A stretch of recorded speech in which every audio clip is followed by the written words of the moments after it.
Hello guys, welcome to my YouTube channel. आज हम पढ़ने जा रहे हैं क्या, मैक्सवेल का प्रकाश का विद्युत चुंबकीय तरंग सिद्धांत। क्लियर। वीडियो के अंत तक बनी रहिएगा, एकदम समझ में आ जाएगा। चैनल पर नया है, चैनल को सब्सक्राइब कर बेल आइकन को प्रेस कर लीजिए। तो चलिए आज की वीडियो को शुरू करते हैं। मैक्सवेल का प्रकाश का विद्युत चुंबकीय तरंग सिद्धांत। ब्रिटिश वैज्ञानिक मैक्सवेल ने 1865 में केवल गणितीय सूत्र के आधार पर, जो मैक्सवेल थे 1865 में गणितीय सूत्र के आधार पर यह प्रमाणित किया कि जब किसी वैद्युत परिपथ में वैद्युत धारा बहुत उच्च आवृत्ति से बदलती है। मैक्सवेल ने 1865 में गणितीय सूत्र के आधार पर यह प्रमाणित करते हैं कि जब किसी परिपथ में वैद्युत धारा उच्च आवृत्ति से बदलती है, तब उस परिपथ में ऊर्जा तरंगों के रूप में संचयित होती है। क्लियर। परिपथ में ऊर्जा तरंगों के रूप में संचयित होती है जब आवृत्ति उनकी तेजी से बदलती है। क्लियर। इस तरंगों को विद्युत चुंबकीय तरंग कहते हैं। इस तरंगों को विद्युत चुंबकीय तरंग कहते हैं। क्लियर। इन तरंगों में वैद्युत क्षेत्र E वेक्टर तथा चुंबकीय क्षेत्र B परस्पर लंबवत तथा संचरण की दिशा के भी लंबवत होते हैं। अतः इनका निरूपण इस प्रकार होता है। वैद्युत क्षेत्र E, चुंबकीय क्षेत्र B, और ये क्या है, संचरण की दिशा। तीनों क्या होते हैं, एक दूसरे के लंबवत होते हैं। क्लियर।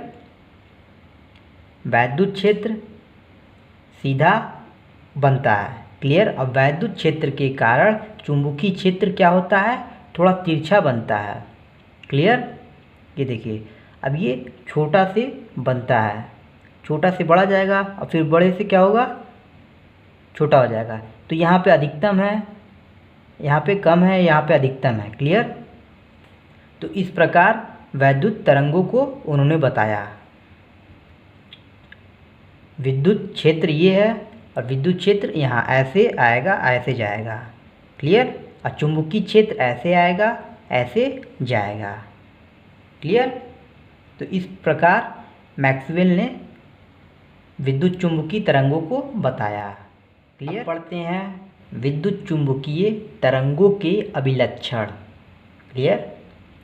विद्युत चुंबकीय तरंगों के अभिलक्षण।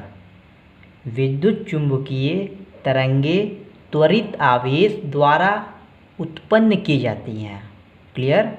विद्युत चुंबकीय त्वरित आवेश द्वारा उत्पन्न की जाती हैं।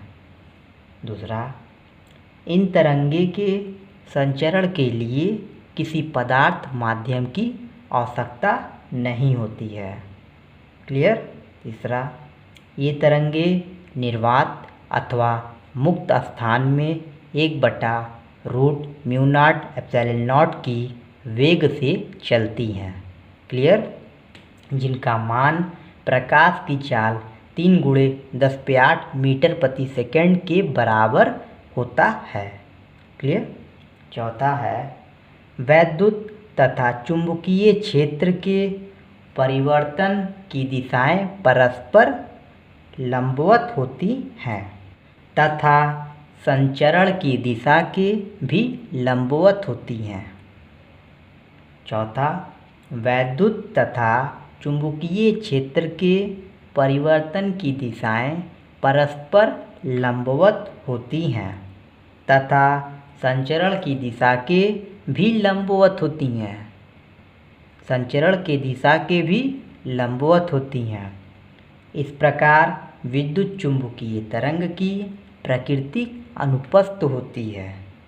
क्लियर। विद्युत चुंबकीय तरंग की प्रकृति क्या होती है, अनुपस्थ होती है। पांचवा, निर्वात में किसी बिंदु पर किसी क्षण इन तरंगों के वैद्युत तथा चुंबकीय क्षेत्र के परिमाणों का अनुपात ई बटा बी बराबर 1/√μ0 बराबर सी। सी क्या है? प्रकाश की चाल। तो प्रकाश की चाल होता है बराबर 3 × 10⁸ मीटर प्रति सेकंड होता है। क्लियर? ये सब क्या है? तरंगों के अभिलक्षण हैं। छठवा, विद्युत तरंगों में ऊर्जा औसतन विद्युत तथा चुंबकीय क्षेत्रों में बराबर बराबर विभाजित होती है। क्लियर? विद्युत तरंगों में ऊर्जा औसतन विद्युत तथा चुंबकीय क्षेत्रों में बराबर बराबर विभाजित होती है। दोनों में क्या होती है? बराबर बराबर विभाजित होती है। सातवां, निर्वात में औसतन वैद्युत ऊर्जा घनत्व UE बराबर 1/2ε0E² तथा औसत चुंबकीय ऊर्जा घनत्व UM बराबर 1/2B² होता है। क्लियर? वैद्युत ऊर्जा ये होगा और चुंबकीय ऊर्जा का घनत्व ये होगा। क्लियर? अतः कुल ऊर्जा, अब दोनों का मिला के कुल ऊर्जा घनत्व, तो U बराबर UE प्लस UM, एक बार UE एक प्लस एक बार UM बराबर 1/2, दोनों में है तो हम एक लिखते हैं। क्लियर? कॉमन लेते हैं। 1/2 ब्रैकेट में ε0E² ब्रैकेट में ε0E² plus B²/μ0 B²/μ0। Clear होता है। क्लियर? इस चीज़ को तो 3 बार पढ़िएगा, एकदम क्लियर हो जाएगा। वीडियो पसंद आया तो वीडियो को लाइक करें। इंटरमीडिएट वीडियो पाने के लिए चैनल को सब्सक्राइब करें। जय हिंद।